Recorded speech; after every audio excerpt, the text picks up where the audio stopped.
Welcome to Still Life's Journal Butte meets the Legacy Arts Project, a story on how two art forms, passions, and inspirations meet and have collaborated in the Pittsburgh community to provide wellness and opportunity in a quest to encourage life as we know it, life as we seek it, and life as we make it. Still Life's Journal Butte, a photography company, an art form, an inspiration, a passion to capture life. My name is John Ford, and this is a part of my story and a journey through the arts.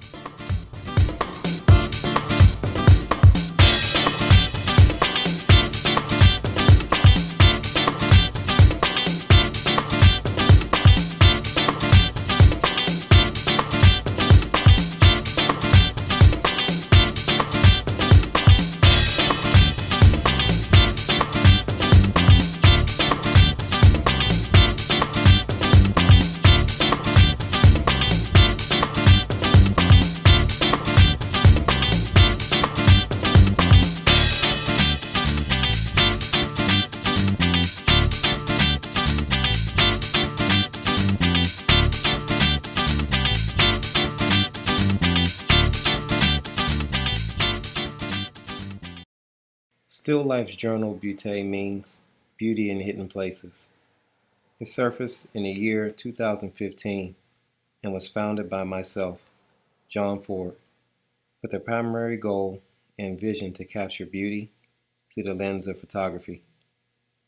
My definition for beauty is color, vibe, energy, expression, and style of class, a celebration of love and movement, all encompassed together with the end result being inspiration. The art of photography has many forms and styles. Two in particular are still life and journal photography. These two forms of photography are what serves as the driving force for Still Life's Journal Butte. Here we have an image that perfectly describes and defines Still Life's Journal Butte, beauty in hidden places. In fact, this is the very image that started it all. It may look like she's posing as a fashion model, but in reality, it's an image shot of my wife while walking along the streets in Bloomfield right after a doctor's visit. If you look closely to the image, some of the obvious things that stand out are her designer glasses, the leather coat and purse, and of course the stellar earrings that she's wearing. Granted, these are things that can draw a photographer's attention, but we're talking about beauty in hidden places. These are things that are not so obvious, that would appear unattractive or out of place, that look far from fabulous and appealing to the eye. For one, you have the contrasting shadows behind my subject and also the classic red brick wall and a railing post behind her. Then you can see the highlights that are projected onto her leather coat by the rays of the sun. While my wife would not have wanted me to take her picture because she wasn't posing necessarily for a shoot and not wearing her best without also a visitation to her manicurist, I convinced her into taking the shot because this is what 50% of the time people see when she walks down the street while in her presence. But it's authentically her. Neutral face, upright posture, but with confidence, sexiness, with dignity and authority, with the ultimate touch of femininity. If you look even closer, you will see a band-aid or bandage on her finger, wedding band on the other hand, with even one nail without polish. But yet all-inclusive, her look is striking. As we move forward in this presentation, we will discuss and view other forms of photography used to capture compelling imagery that awaits the eye of the beholder. This is my story of Still Life Journal Beauty, Beauty in Hidden Places, along with its juncture with the Legacy Arts Project.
Married to the Rose, a playwright written, composed, and choreographed by Still Life's Journal Beauty.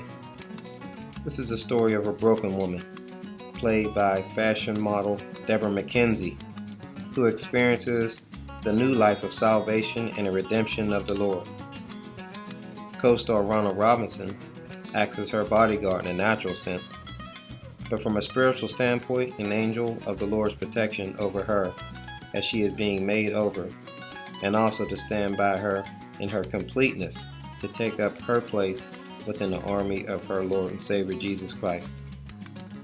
The rose that co-star Ronald Robinson continues to place before her is the Lord Himself, that she has received from the open Bible earlier in this piece while being ministered to by Talisa Nolan as an extra in this film. Her shoes and feet symbolize ordered steps in the carrying out of the Great Commission of the Gospel. Co-star Ronald Robinson serves her communion while she inhales the aroma of the rose. She gleams in the mirror and she likes what she sees, a new creature that has been forgiven and redeemed and to walk out the new life. Makeup artist Morgan Ashley Frerence plays the role of the Holy Spirit that is present in her makeover, that serves as her comforter and a source of her empowerment. Without explanation, the story resembles a type of 007 movie, with her as a type of spy, co-star Ronald Robinson as a hitman in Covering. Although this piece defines oneness between the star, rose, and joint forces with the guardian angel, from an art form perspective, it is a beautiful collaborated piece using the art form of a picture montage collection of images to form a beautiful animation of storytelling.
Still life photography is the art of photographing inanimate subjects such as clothing, fixtures, indoor and outdoor objects, etc.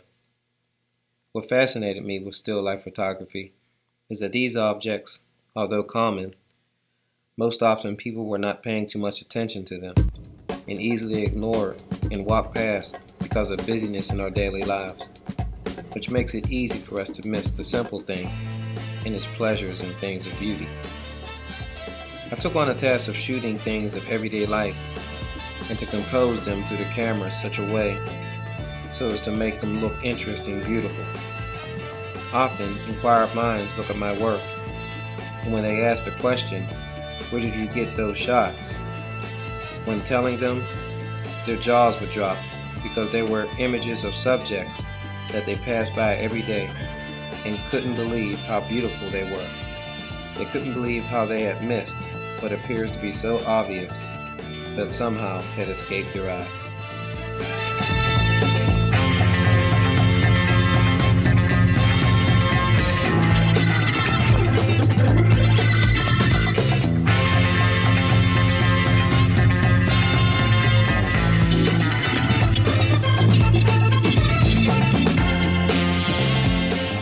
Still Life's Journal Beauté soon found its way to the runway of fashion modeling, which was inspired by Stacey Lawrence, a local fashion model and artist in the city of Pittsburgh.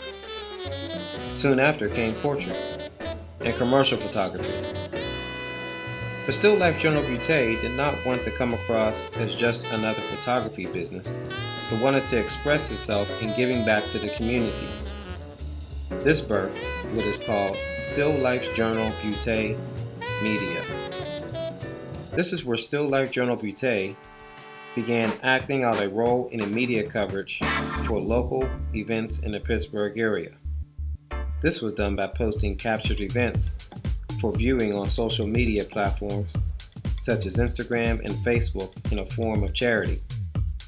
This would include fashion modeling, award ceremonies, annual festivals, and even captured images of existing small businesses to further promote to help increase small business revenue.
Then came the special moment in time when Still Life Journal Beauté crossed paths with what is called the Legacy Arts Project, a community-based organization of the arts with both inspiration and passion to spread wellness and education of the arts, not only in the city of Pittsburgh, but also internationally.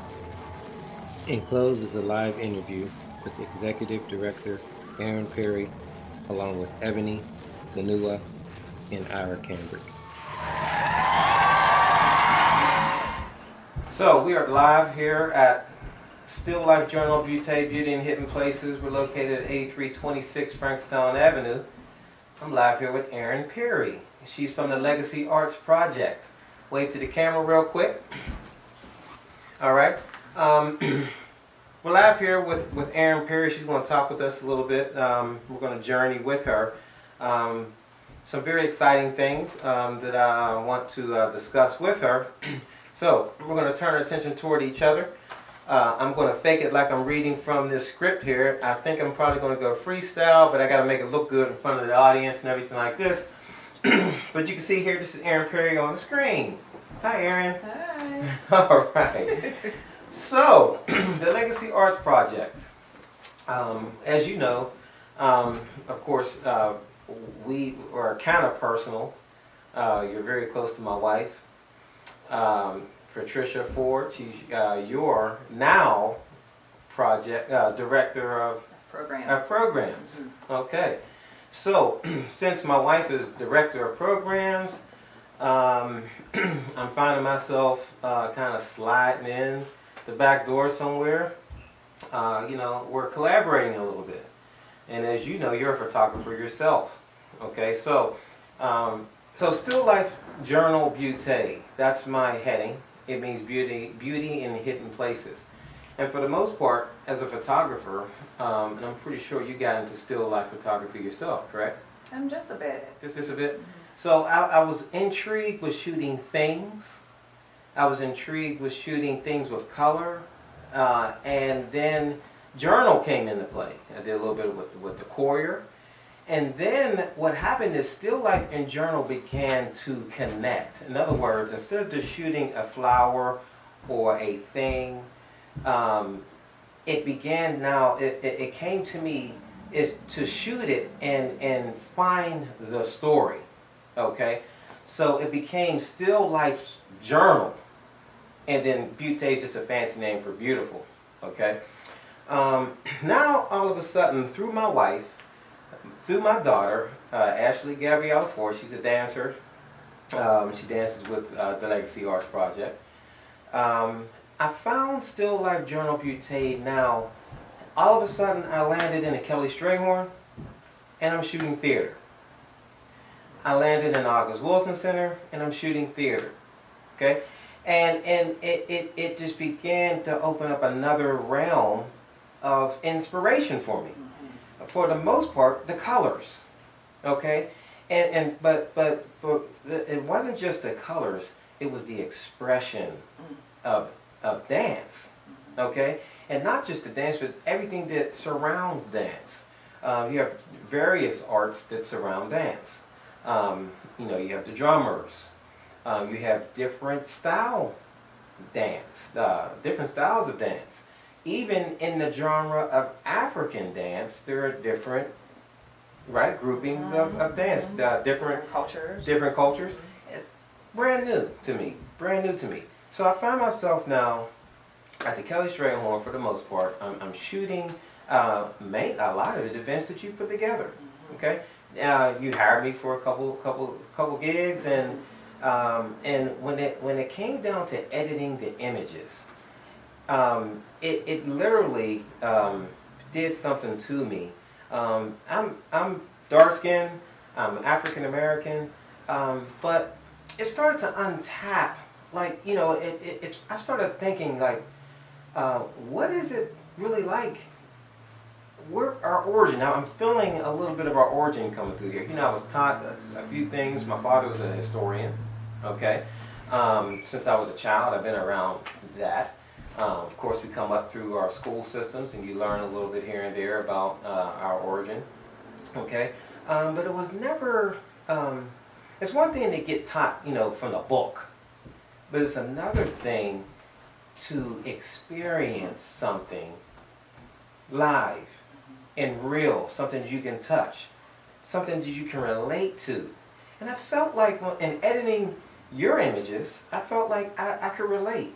And behind closed doors, Patty doesn't even know this. I see how you guys dance, and I got a couple little moves that you'll never see it. You'll never see it in your life. But I found a little corner in my house, and I got a couple moves that I've been practicing, and I just wanted to feel it. Like I wanted to feel what you guys feel, because it's awesome when I see you guys dancing. It is awesome. So I'm working on a residency now. Of course, you know that. It's called Still Life Journal meets the Legacy Arts Project. It's how we combine together. It's the journey. It's how the Legacy Arts actually built a new floor almost, a new wing onto Still Life Journal Beauté. And it's exciting. In the last 6 months since the shutdown, right? 6 months, approximately. Yeah, approximately. Okay, I want to talk a little bit about that. The last thing before I ask you this question. Since the shutdown, I've been working with video. For the most part, I've been a photographer, just stills. Now I find myself doing video. Okay, and when I began to work with you, what I mean by that is recording some of the classes that come out of the Legacy Arts Project.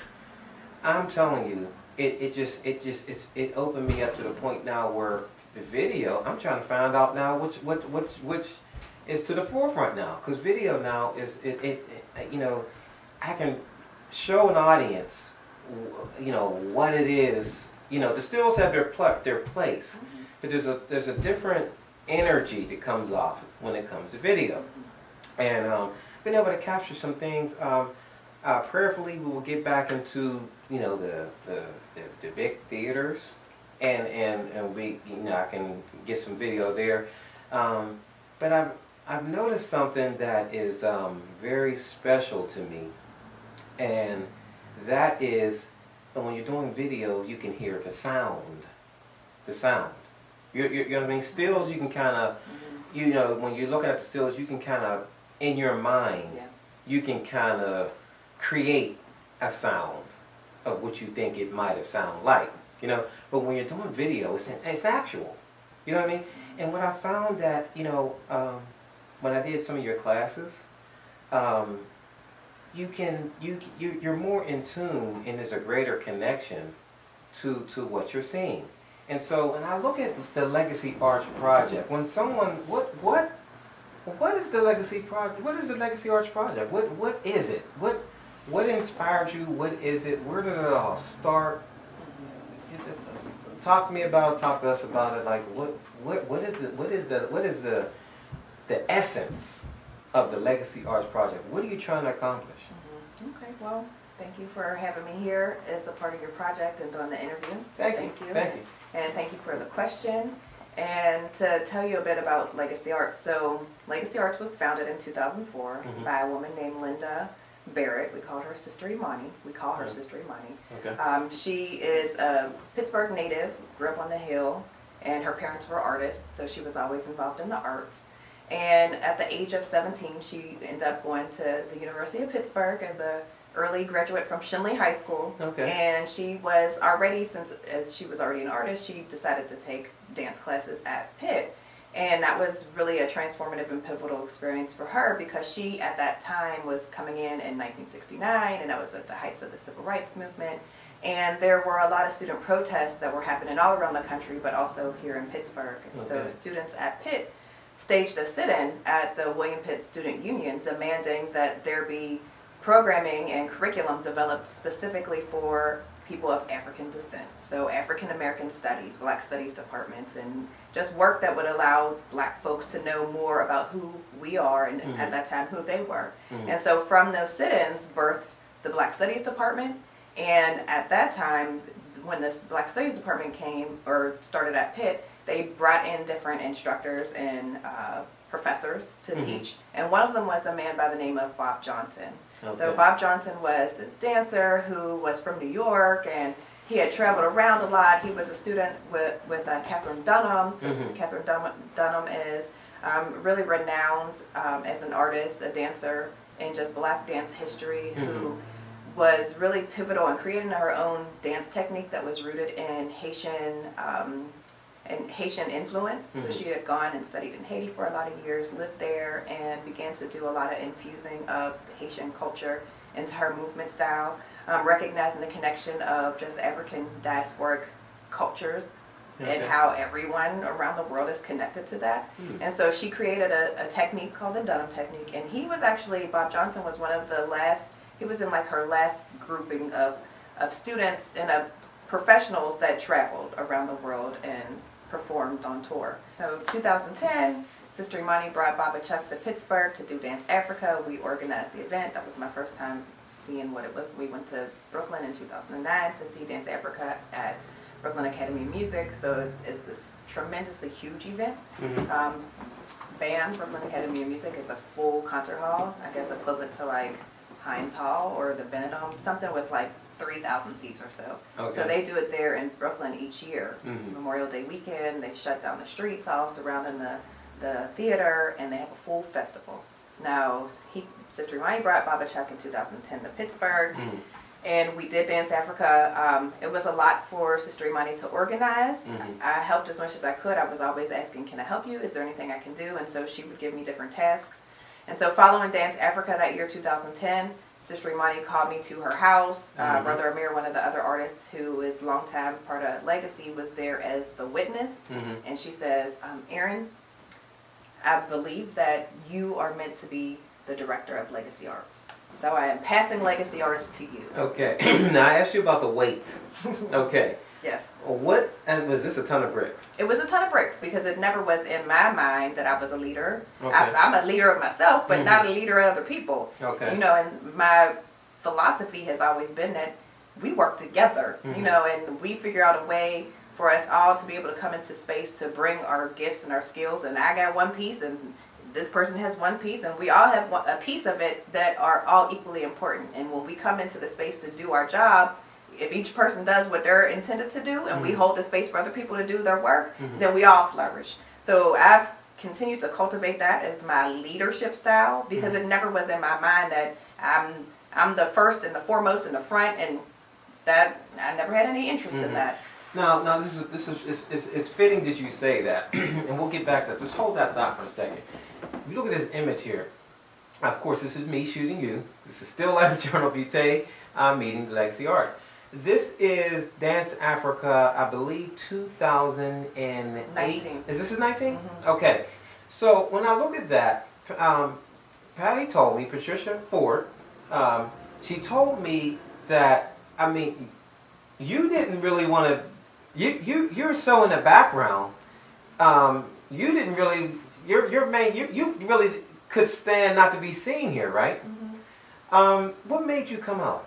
I think I probably had some message that I needed to give. So the thing is that I don't have to be in the front.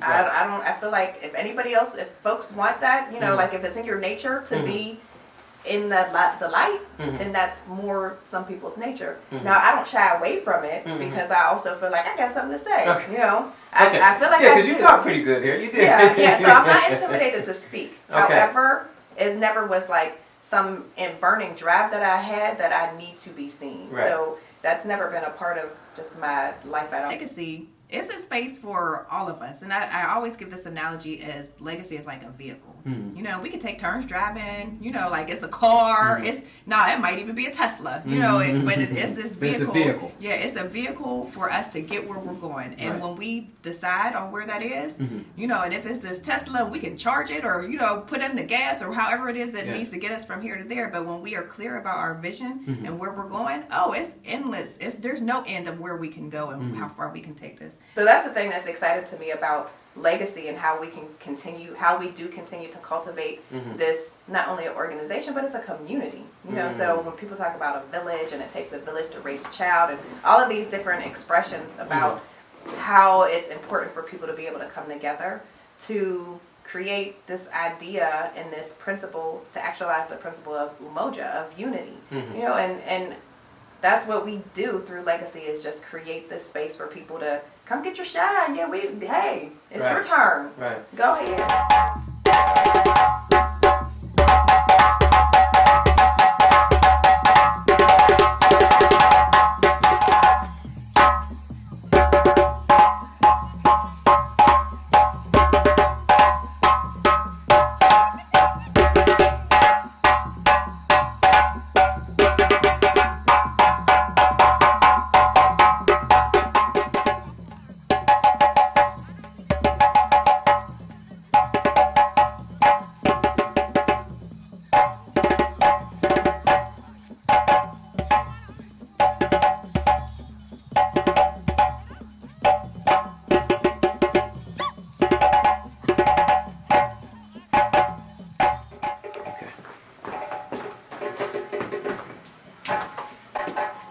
So I'm going to rewind. Okay, let me rewind just for a second here.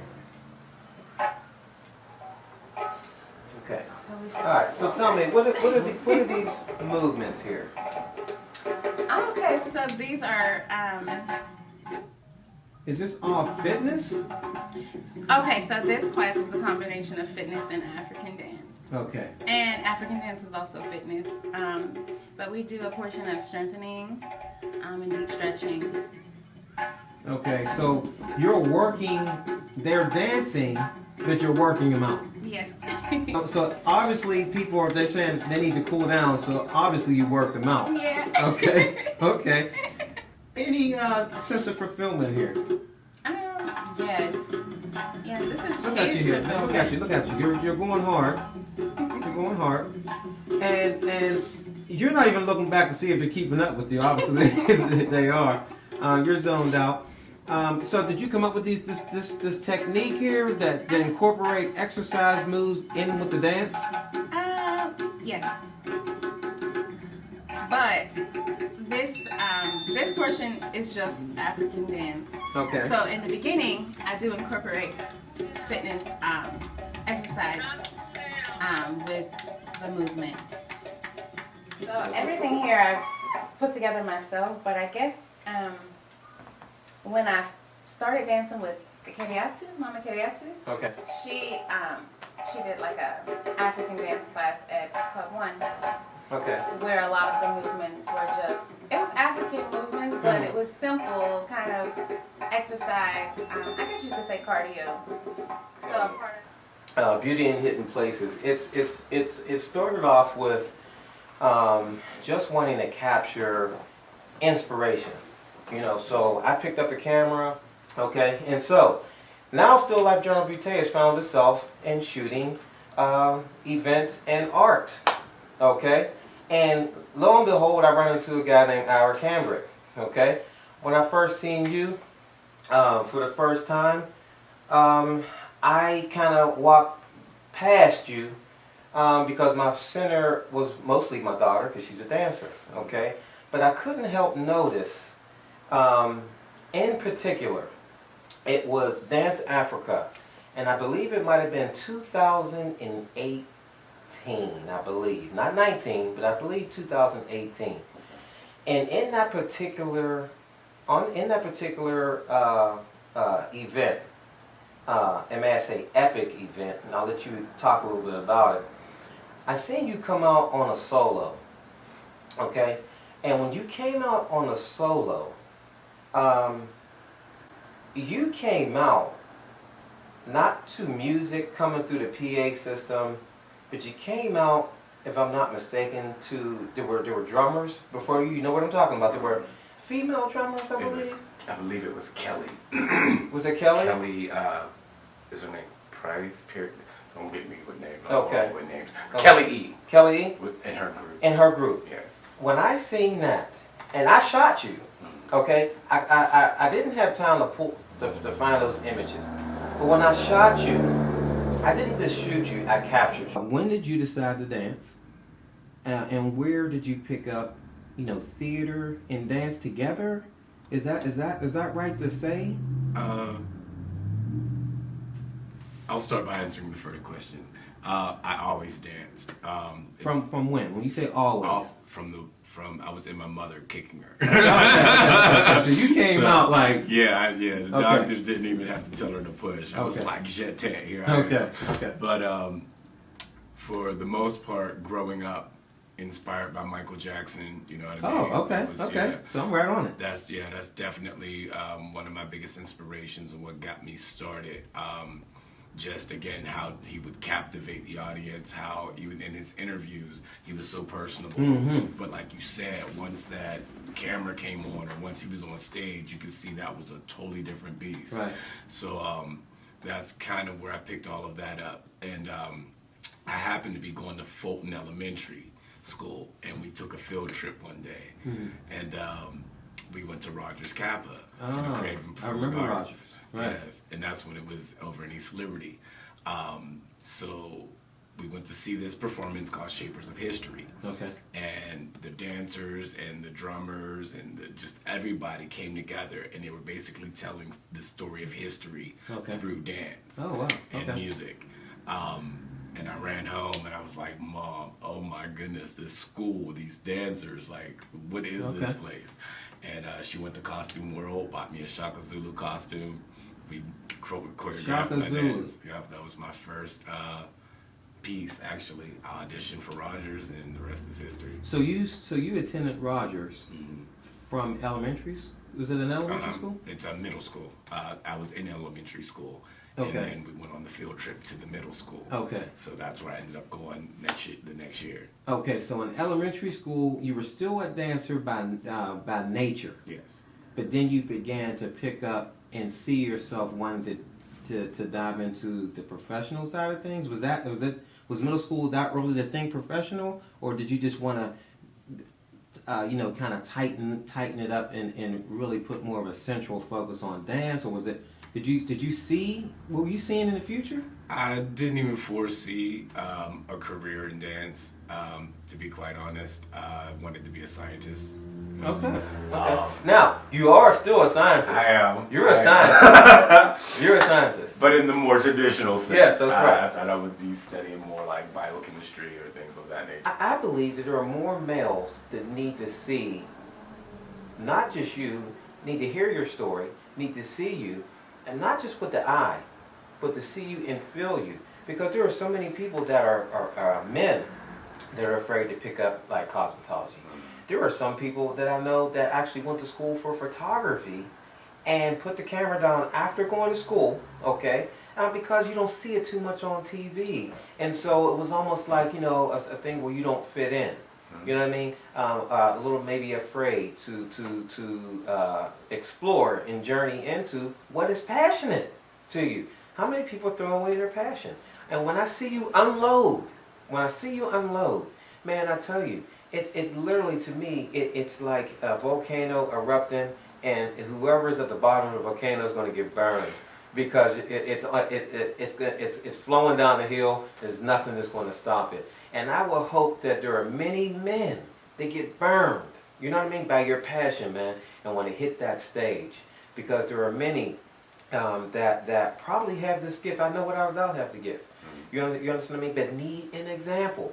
And I told you once before, please own up to that. Own up to that. Your story means something. Your image means something. Your display means something. Your sweat means something. We were shooting, and I wish I could show everyone this footage. This behind the scene footage. But this guy was doing what is that? A pirouette? Pirouettes barefooted in like crabgrass, dirt, rocky, and you can see your face. It's your determination. I don't even know. So you're in a center of Homewood now. Like, where does legacy go from here? What do you want to see the legacy from today to the near future? What are you setting out to accomplish when it comes to legacy arts? Is it children, young adults? You know, I know you have various classes. Mm-hmm. Tell me quickly. Talk how many classes? You have a ton of classes. Yeah. So just speak a few. What are some of the classes you have? So our classes actually rotate. We work according to sessions, and our sessions parallel the seasons. So right now we're in our fall session, and we right now have a Wednesday class, which is called Hot Wednesday. It's a choreographed fitness, which is fun fitness movements that are led by an extraordinary artist named Kia Davenport, and so we do a lot of maybe some Beyonce's in there, so it's just fun. Okay. Thursdays is West African Day. Right now, Chris LeBrown is teaching. So you hear, there's not going to be a break in between, but there will be a change. So it starts on the right foot. You have 1, 2, side, bump, bump, bump. Okay. Making sure you have the right break, but quite honestly, you know the sound of the break. You know where you need to be at the end of the break. That's really the only thing that I'm concerned about. So let's do this next part.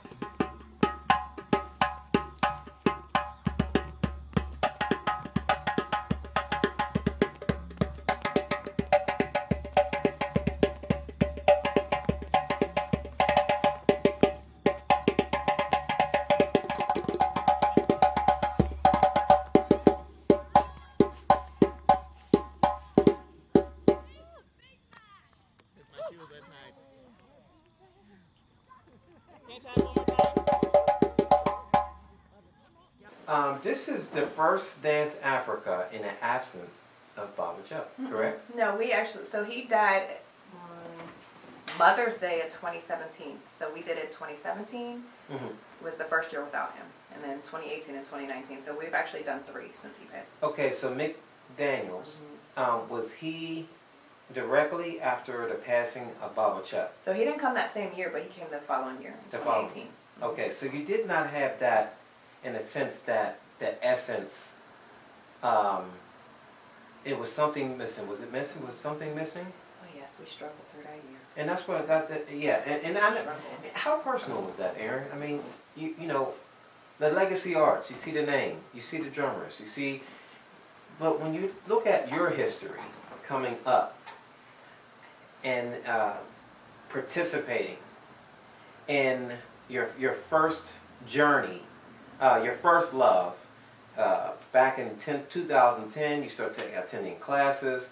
Next thing you know, now here comes the. Am I saying that right? Or was it 2005? So 2005 I started. Yes, and then 2010, here comes the mantle, right? And then all of a sudden, Baba Chuck passes. What happened? What happened within you? What struck you in your mindset? Did it add to the drive? Did you pause? Did you wonder about where legacy would go? Tell me about your personal feelings. Yeah, so even with Dance Africa, so Baba Chuck was, of course, the founder of Dance Africa, just nationally. And he would come to Pittsburgh to work with us for our production of Dance Africa.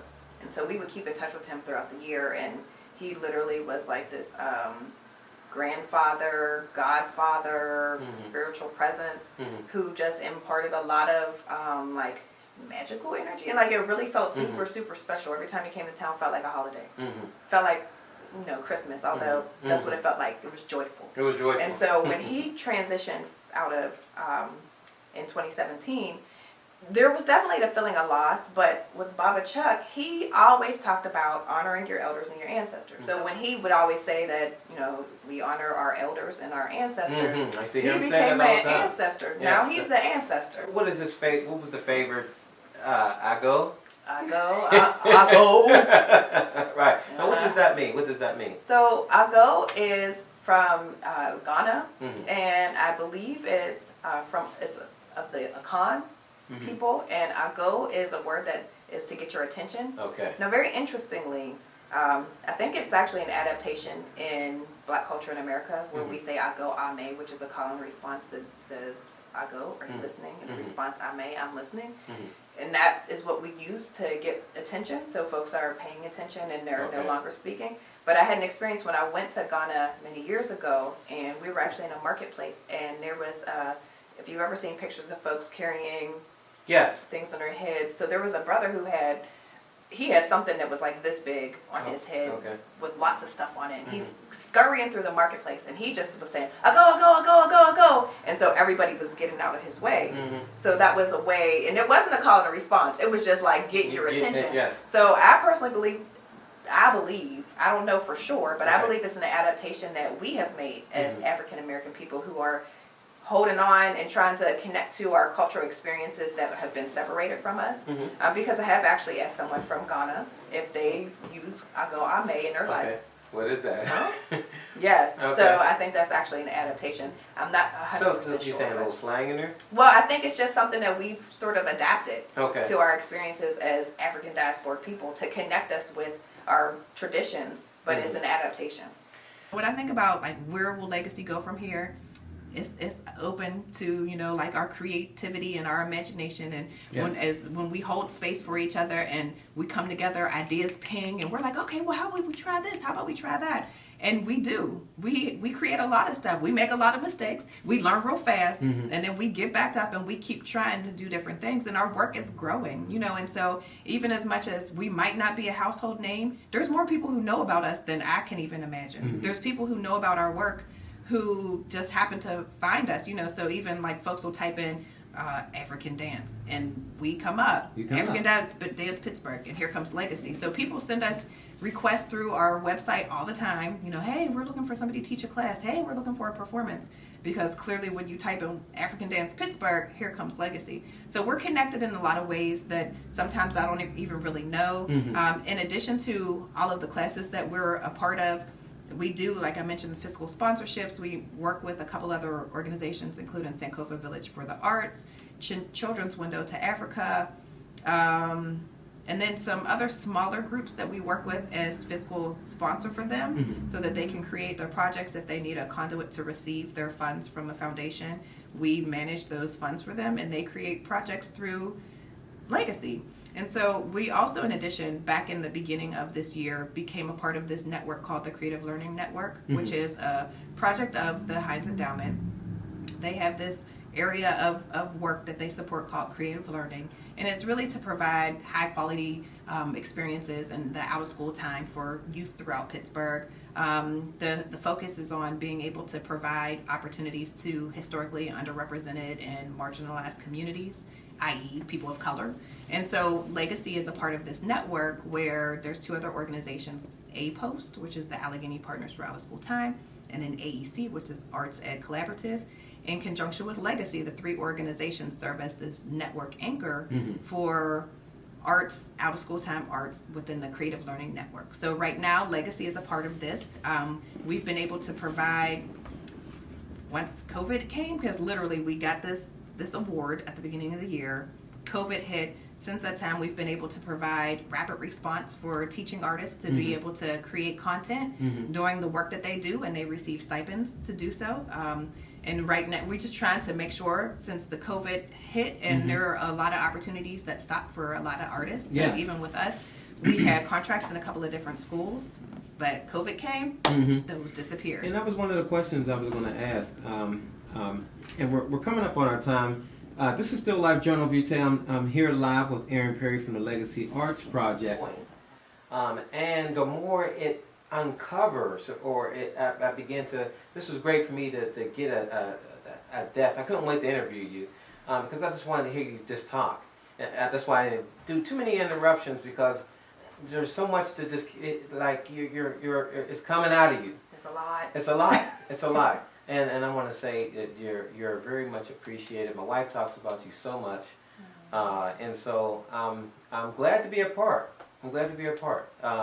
I feel like I kind of slid in through the back door, but you know, I'll be the doorkeeper. You know, it is great. I'm here live with Aaron Perry from the Legacy Arts Project. Thank you for visiting us today. Thank you. And sharing with us not just what's going on with the Legacy Arts Project, but your journey. We appreciate it, and we look forward to seeing what Legacy Arts has for the future. But very, very briefly, tell your audience, how can they find you? How can they find you? You can find us through our website, which is www.legacyartsproject.org. And I held that because that's an S, Legacy Arts Project. LegacyArtsProject.org. And you're also on Instagram? We are, don't ask me what the handle is, and we are on Twitter and Facebook. You can find us on all of those. Patty manages a lot of that.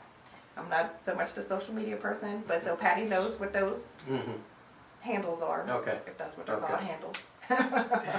But yeah, we are on social media, so Social you'll media. see some stuff on there too. Well, that is great. This is still Live Journal Butte, Beauty in Hidden Places, and we are signing out with Aaron Perry. Thank you so much for coming on. Thank you, Jay. You're right.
During the trying times of the COVID-19 pandemic, Still Life's Journal Butte became inspired by Vogue magazine and its fascinating fashion model videos and commercial ads. This led to our first venture into commercial cinematography and commercial ads for Still Life Journal Butte, working with local fashion models and expanding in stage choreography. Still Life Journal Butte is continuing to build and increase its presence in commercial ads, budget film, and playwrights in the year 2021. I want to thank you for joining me as we come to a close of this presentation of Still Life Journal Butte, Beauty in Hidden Places meets the Legacy Arts Project. And always remembering that there's beauty in hidden places if you give it space. There's beauty in hidden places if you give it time. I am John Ford, and I am Still Life Journal Butte. Thank you for watching.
Okay.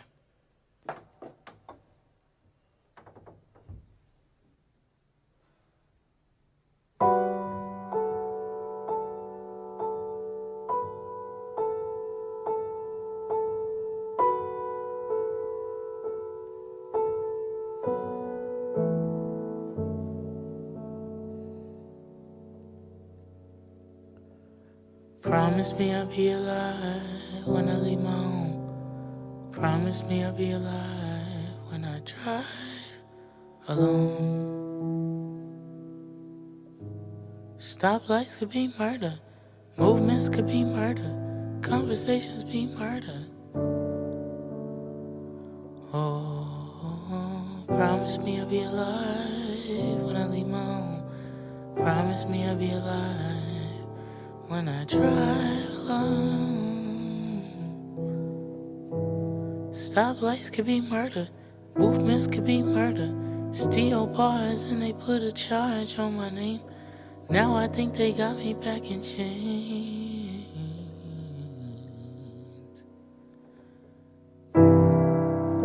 If I die before you wake, I need you to know that I was looking forward to my new job tomorrow. But these lights my life may take when I'm on the road back. I can't stand the sirens. I hear them and I know what follows. I told myself I won't break. They shouted a warning. They made up a story. They said I resisted and I might go missing. All my mom does is pray. She'll wake in the morning and not be a morning. That's why I just need you to listen. Promise me I'll be alive when I leave my home. Promise me I'll be alive when I drive alone. Stoplights could be murder. Movements could be murder. Conversations be murder. Oh, promise me I'll be alive when I leave my home. Promise me I'll be alive when I drive alone. Stoplights could be murder. Movements could be murder. Conversations lead to confrontations. Can't take it no further.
Born in Pittsburgh, PA, traditional African culture and West African music has always been a major part of my life. Living and growing up in Pittsburgh as the son of a father who is a well-known educator and percussionist and a mother who is a passionate dancer and drummer, I began my musical journey around the age of 5. These awesome educational experiences and exposure to African culture has enabled me to experience so many wonderful and meaningful opportunities, which powerfully inspires my love for the African arts and tradition.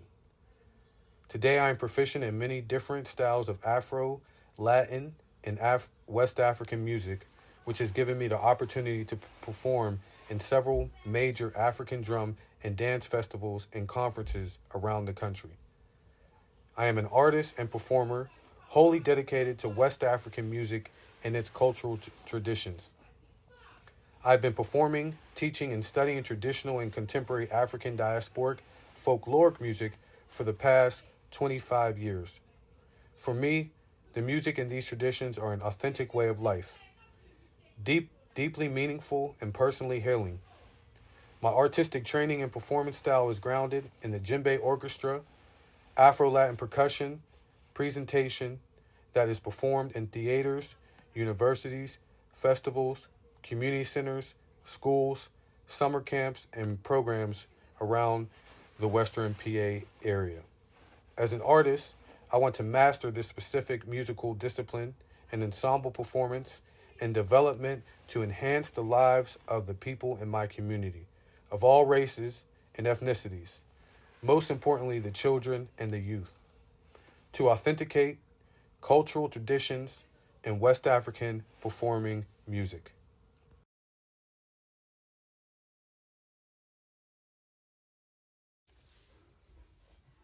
Drums of Freedom is an impressionist portrait of the various social functions of the drum in West African society and throughout the diaspora. My project uses a famous ode to the African drum to demonstrate its pervasive role in society over time. The drum's social function ranged from the uses in work songs to communication to religious rituals and even more today for parties and festivals. Drums of Freedom takes a special interest in the conception and nature of rhythm and in dance and the independent relationship between the drummer, the dancer, and the music.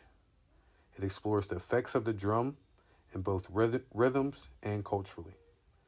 It also looks at the different elements required in making a drum, whether for sacred or secular practices.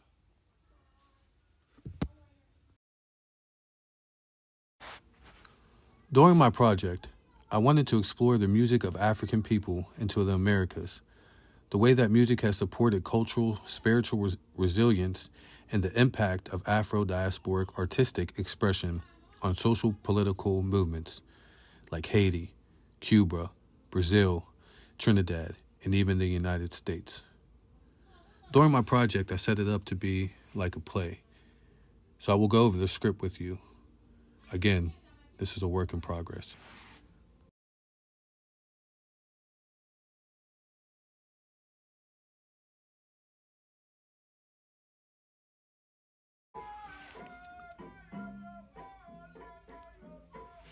Scene 1. Boveda preset on stage. Libation ceremony begins. Drums begin lightly. Ajo, ajo, ajo, ajo, mirikini wao, mirikini wao, ajo, ajo, ajo, ajo, mirikini wao, mirikini wao. Journey, journey. This is my journey. What are we? Journey, journey. This is my journey. What are we? Ajo, ajo, ajo, ajo, minikini wao, minikini wao. African village.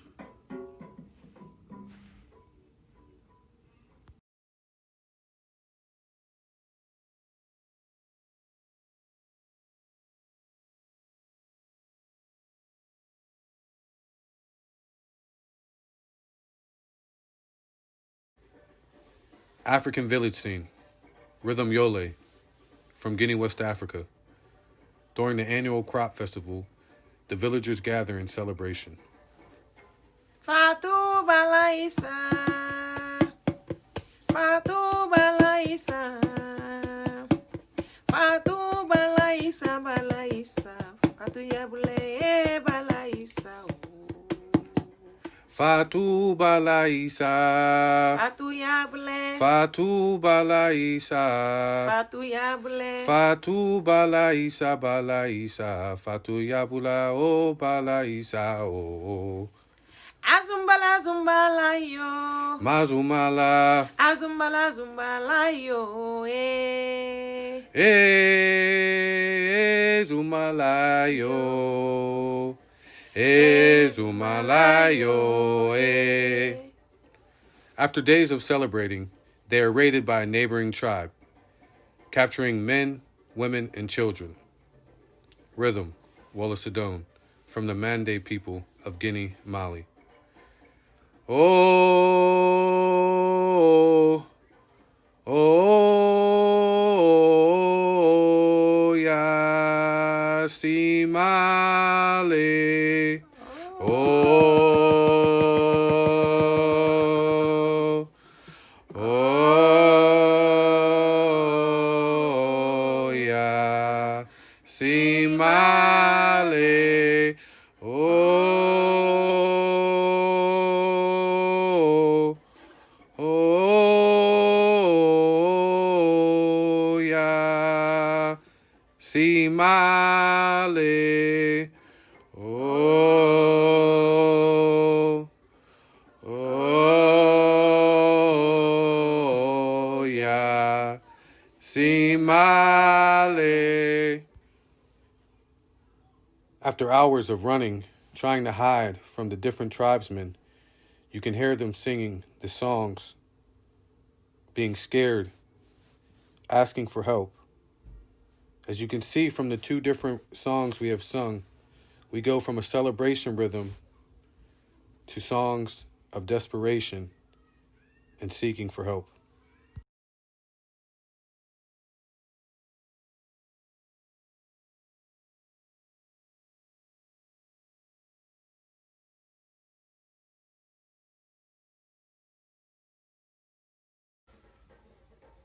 After arriving to the New World, our ancestors were forced to learn a new way of life. But through their strength and humility, they were able to preserve some of theirs. For example, in Cuba, the slave owners were known for letting their enslaved Africans practice some of the music and cultural dances from their country. They were thought to believe that these made them work harder, but it was actually a way of them to keep their culture, their music, and pass it down from generation to generation. In this section of my story, I am going to go over a few songs I learned from master artists from the Conjunto Nacional de Cuba, the National Ballet Company of Cuba, Emilio Felipe, who has taught me some songs that have been passed down in his family. This song is for Oshun. She is the goddess of fresh water, love, and sweet energy. Awa wa de o Oshun kowa, kowa lady o, kowa lady o, Oshun kowa lady o, awa wa de o Oshun kowa lady kowa o, kowa lady kowa, kowa lade kowa o, awa wa de o Oshun kowa lady kowa o. This song talks about Oshun being sad and her followers looking for her and letting her know that she is the one who wears the crown. For example, imagine seeing this song during slavery and imagine that giving you the power and the strength to survive because you know that your traditions and your African culture back home still keeps you strong. Another song I learned was for the Orisha Elegba. Orisha Elegba is the owner of the pathways in African culture. Elegbara, check it out, whoa. Aladoye, check it out, whoa. Eleguara yo yama barago, ibara gomo yubara. In this song, it talks about Elegba being the shooting star and for his people to look up in the sky whenever they need him. Again, this is another perfect example of how African people use culture and resilience to keep strong during these troubling times. The previous two songs were from the Yoruba people of Nigeria, West Africa. In Cuba, there were several different types of ethnic groups that traveled to Cuba. Another was the Congo. This is a song I learned that was preserved in Cuba from the Congo people. The song is in Spanish with some variations of Congo words. Buena noche, mi lemba. Buena noche, mi lemba. Cuevo nube yo carere. Cuevo nube yo carere. Buena noche, mi lemba. One thing I noticed about songs in the diaspora is the melody and the feeling. A lot of songs in the diaspora I've noticed have a sort of sad feeling to them. Whereas we go back to Africa and a lot of these songs were uplifting. In my project, I wanted to know why these songs were sung this way. And through my studying, I found out that many of these songs were sung on the field. They were sung in quiet ceremonies. So they had to be very private about this. As I work on my project, I try to think of my ancestors and what they did to provide this music that I'm able to play now. I'm very thankful for the opportunity that Legacy Arts has given me to study and learn and develop my artistry. Again, this is a work in progress, and I look forward to continuing to work on this project.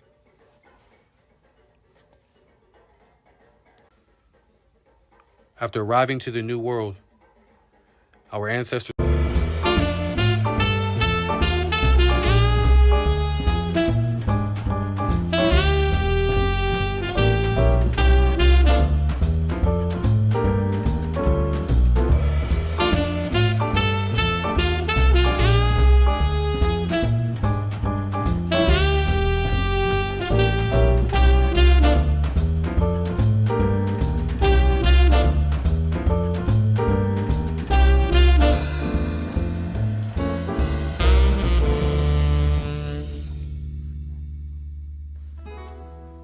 Dear ancestors, we come to you and before you honorably, knowing that you have gone to create a place and space for us to still be with you. We graciously thank you for your presence and guidance during our journeys. We will be ever so careful to remember our ways and to honor ourselves as well as you. Ashe, Ashe, Ashe.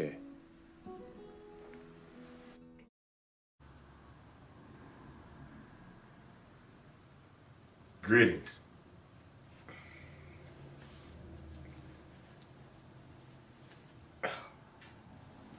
Hi. It's okay. You can say it back. I know it seems weird to be talking to a screen. But we black. We all do it. Do we?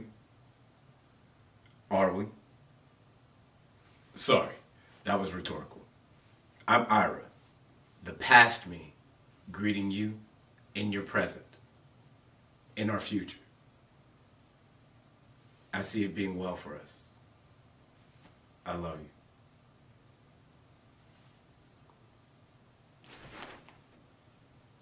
All right.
seems to be a comfortable discomfort in types, especially when they're in stereo. We tend to believe we know who we are. That's why we are the way we are. While typecasting with preconceived notions, those things stop us from truly meeting some of the most awesome people to have truly existed.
Look how the sun illuminates because of his skin. How when he struts the wind bends to his command. Leaves move out of his way as to obey the rhythm of his heart. The power in his feet creates a beat, always flowing towards destiny, vibrating for eternity.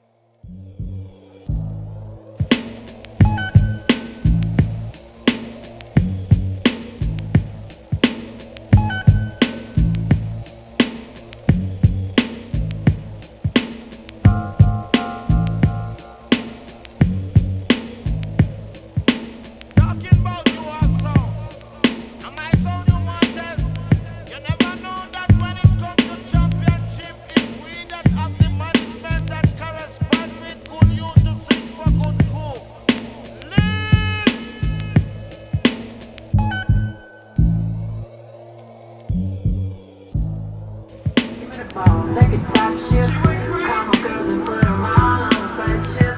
Hang one night when y'all say I'll make you famous. Have you ever seen a crowd going ape shit? Step my money fast and go fast, fast like a Lambo.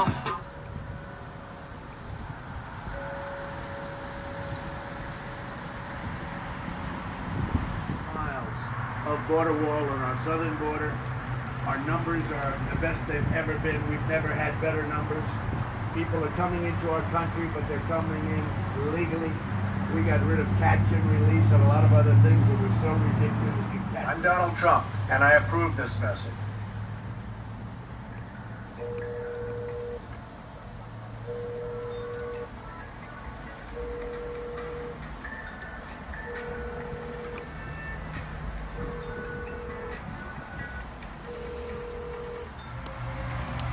It's hard to stop rebels that time travel.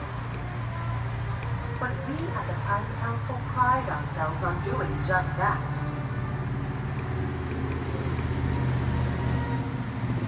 Welcome to the Living Museum, where legendary and then notorious leader, Janelle Monáe, along with her dangerous accomplice, Badula Oblongata, together they launched Project Queen, a musical weapons program in the 21st century. Researchers are still deciphering the nature of this program and hunting the various freedom movements that... I can't believe all of the things they say about me. Walk in the room, they throwing shade left to right to right. I wonder, will this be my final act tonight? And tell me what's the price of fame?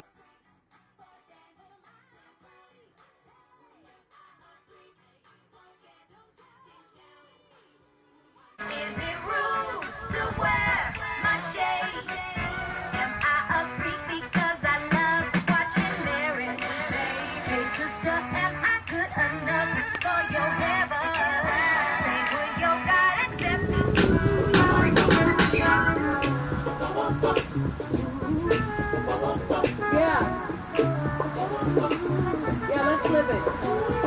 think they understand what I'm trying to say. Yeah.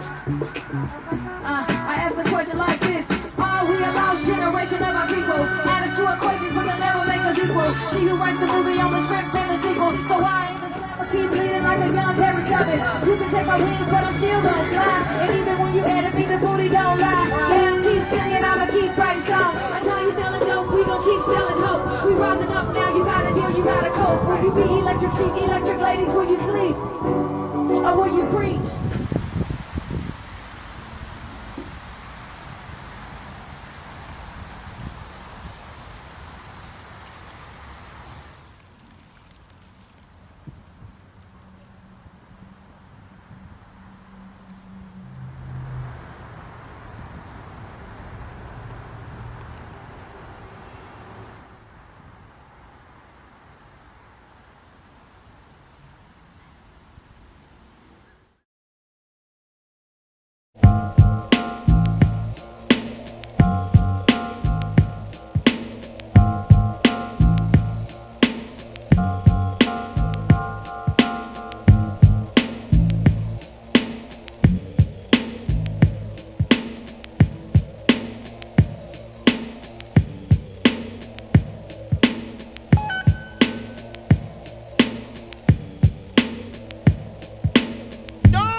Death, for some, is a final chapter to what once was life.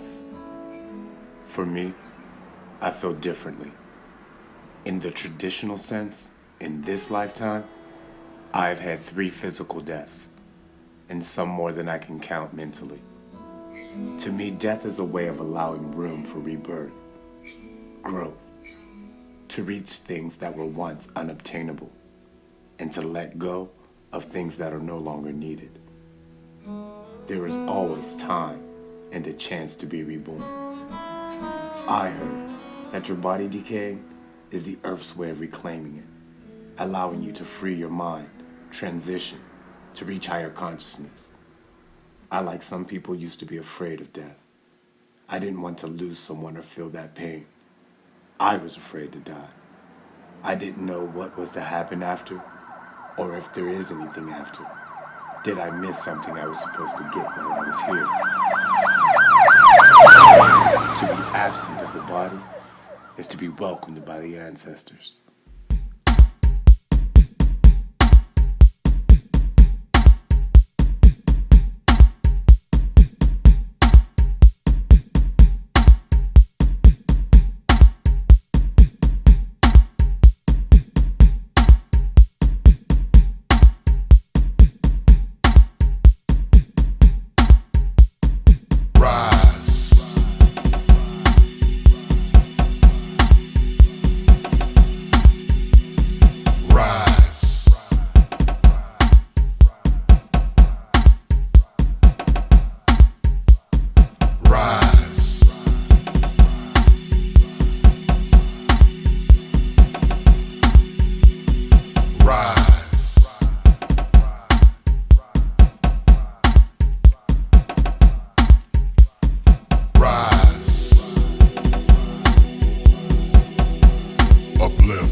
my people, we be descendants of queens and kings, not dealers nor fiends.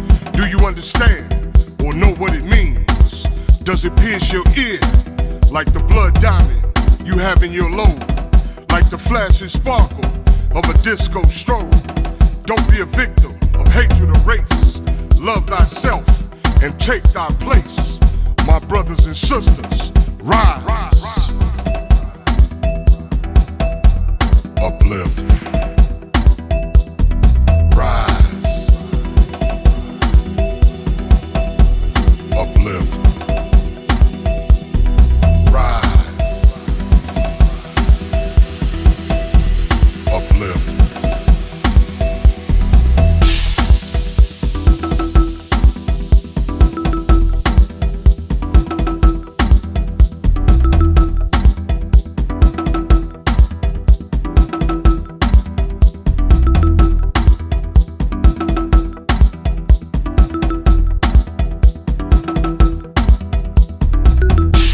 Men be fathers, not sperm donors.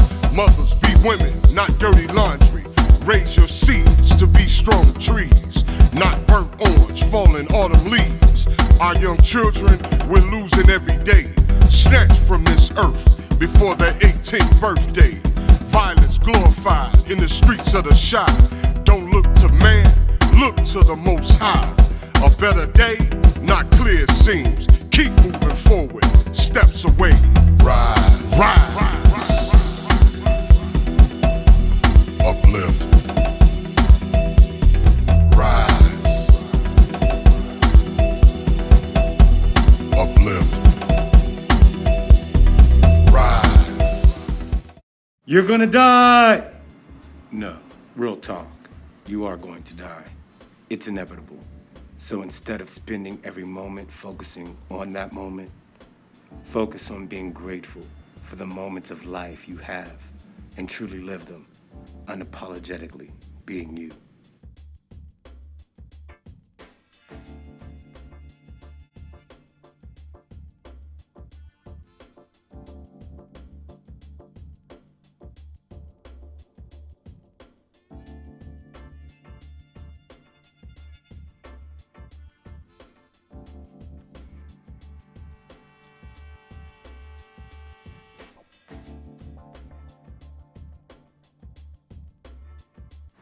Give me my flowers while I can still smell them. I believe this is a very misused and misunderstood quote. We as people can spend most of our lives holding grudges for gifts we did not receive, while overlooking the gift and present of a person's presence, negating the fact we had the gifts to stop and smell the flowers ourselves at any time in our lives.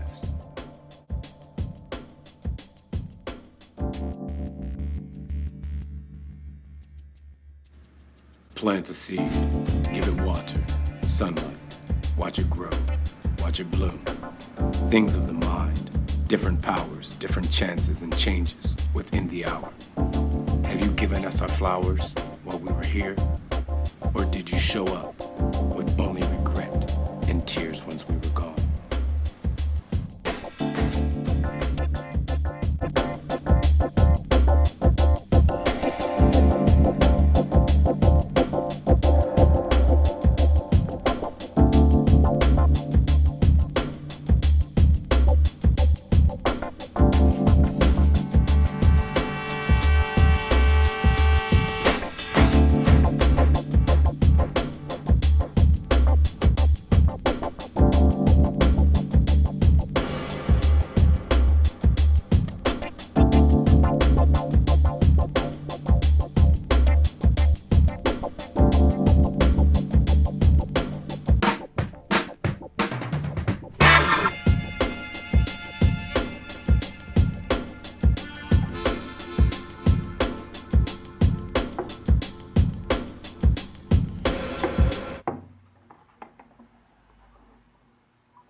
The Courage to Be Young, Gifted, and Black, the Mental Health Edition.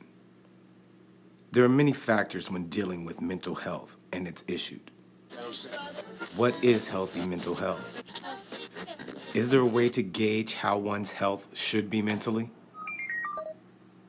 Should it all be the same, even if we're not? Do we factor in backgrounds, systematic racism, PTSD, traumas all year round? How can you be healthy mentally while normalizing living in a world that's sick?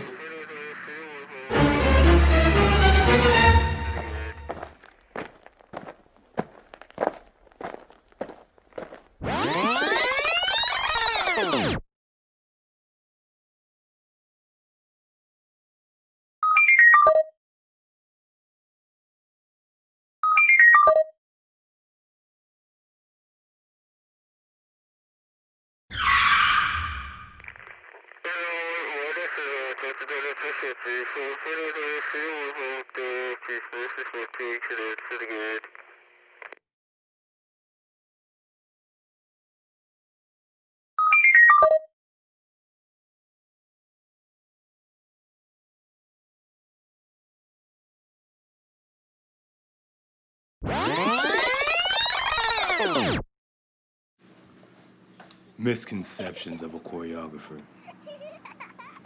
They're crazy. I don't know why they would possibly react that way. A choreographer's vision is like their child or their children. When they're placed upon someone, they are given that person parental rights to that child. Though you may feel a step is insignificant or a rehearsal is pointless, it's like neglecting their baby. This is why choreographers go mental. To watch someone disrespect and neglect your child, how would you react?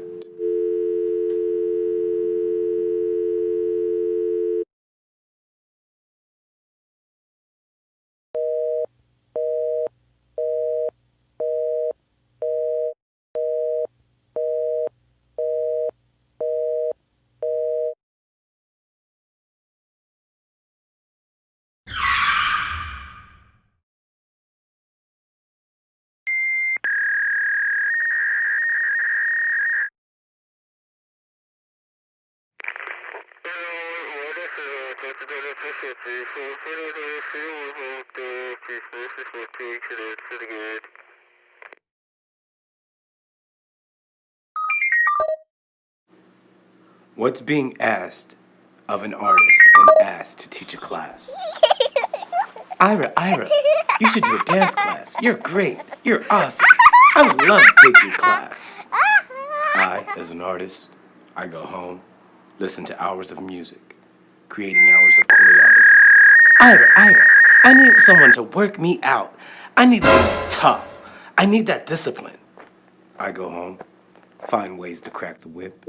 I personalize ways for you to get in tune with your body, only to find myself asking you, what happened to you last week? Something came up. I'll be there next week, is your reply. Then the week after, no show. What happened to you, I ask. Oh, Ira, your class is too hard. It's too tough. So I spend more hours simplifying, conforming to meet the needs of my students, only to hear, Ira, this is boring. I'm not being pushed enough. Ira, why don't you have a class?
trapped in the mind, dangers at every turn.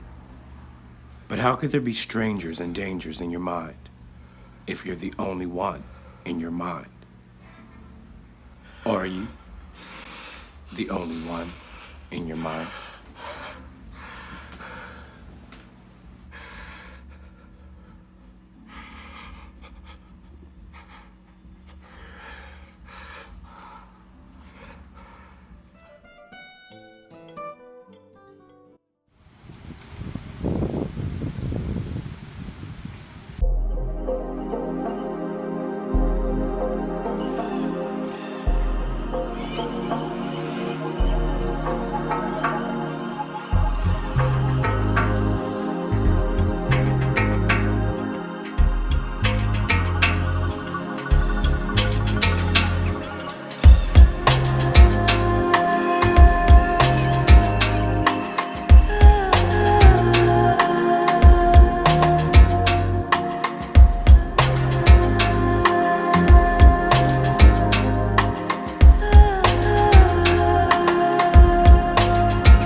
Welcome to Story Time with Ira Cambric.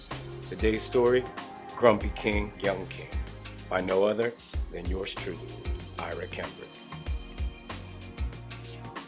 Grand Rising, Grand King. What's so grand about it? I woke up this morning with a pain in my back, my knees, my neck, not to mention all that money I spent on that stupid bed that doesn't work. Stupid company, stupid bed, stupid pain. Just think, at least you had a bed to wake up in, and a body that got you out of it, and the life to feel the pain and live through it. Wait till you get my age. You'll understand. Youth is wasted on the young. You would think, the older a person gets, the more grateful for life they will be. Like I said, live long enough. Life has a way of changing your views. If you let it.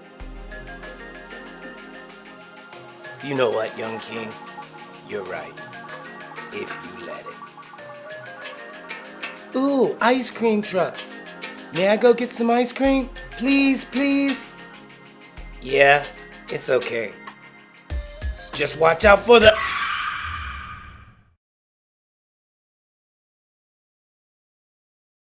Tragedy, an event causing great suffering, destruction, and having an unhappy ending. That's an understatement. It's life-altering, mind-blowing when tragedy strikes. I'm not being completely honest. We're all family here. This is fucked up. I'm feeling fucked up. How do you go from flying so high you can only be touched by God, to crashing to the ground in a fiery blaze?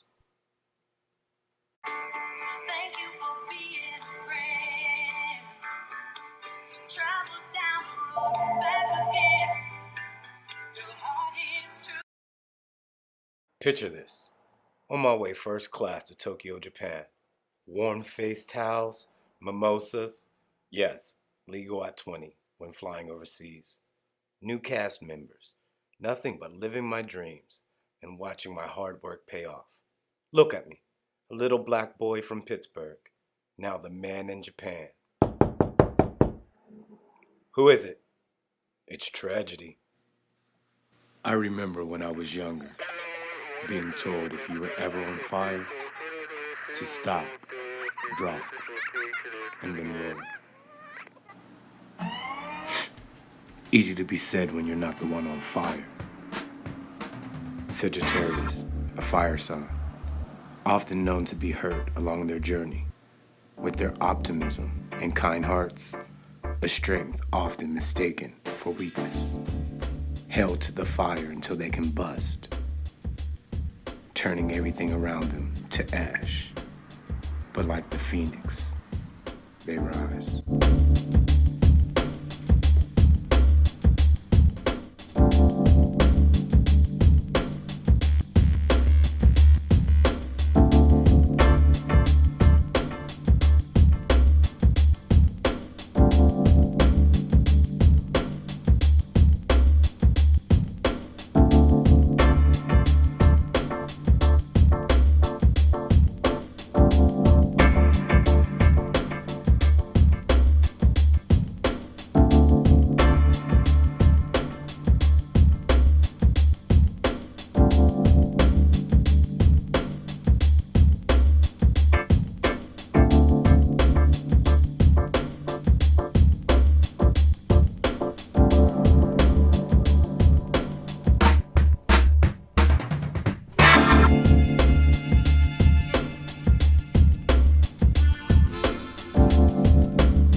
Why is it the only time we spend times with our tribes is during family reunions or funerals?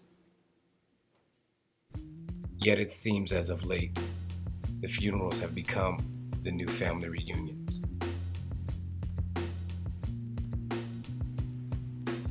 It's amazing to me how at someone's funeral or during a grieving moment, people can still be so self-centered that they will make someone else's funeral about them.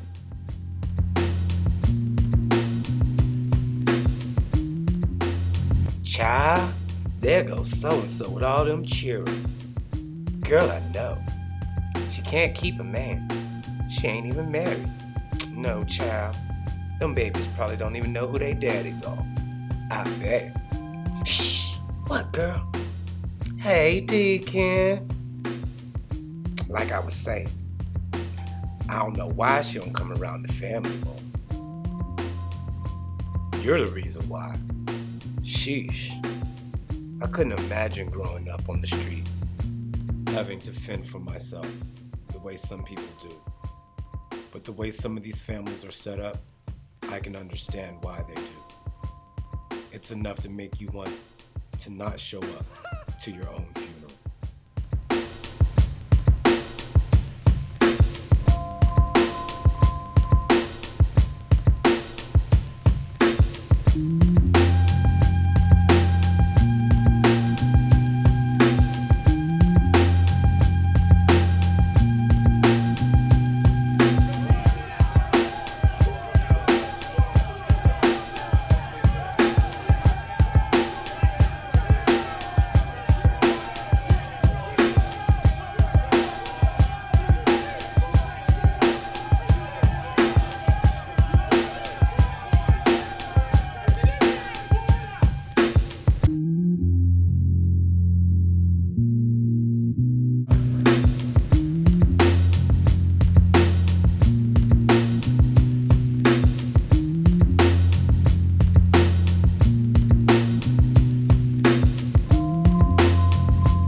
cleansing myself from the guilt and faults of the past, replenishing mind, body, and spirit with waters of everlast, baptized in the truth, reclaiming the throne, to live in the African diaspora and forevermore never be alone. To the ancestors that have come before me and guide me on this journey, I am listening, I am yours, for the truth, forever turning. I am learning how to come back home. Ashe.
This is what it is, okay? I said empty your mind. Be formless, shapeless, like water. You put water into a cup, it becomes the cup. You put water into a bottle, it becomes the bottle. You put water into a teapot, it becomes the teapot. Water can flow.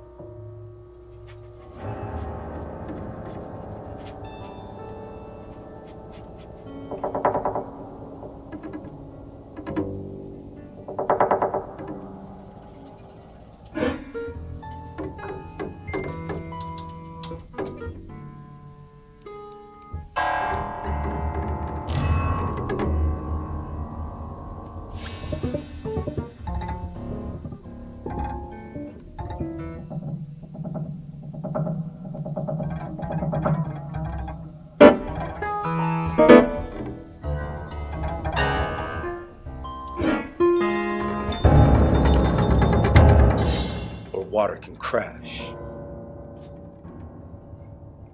Be watcher, my friend.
Be water, my friend.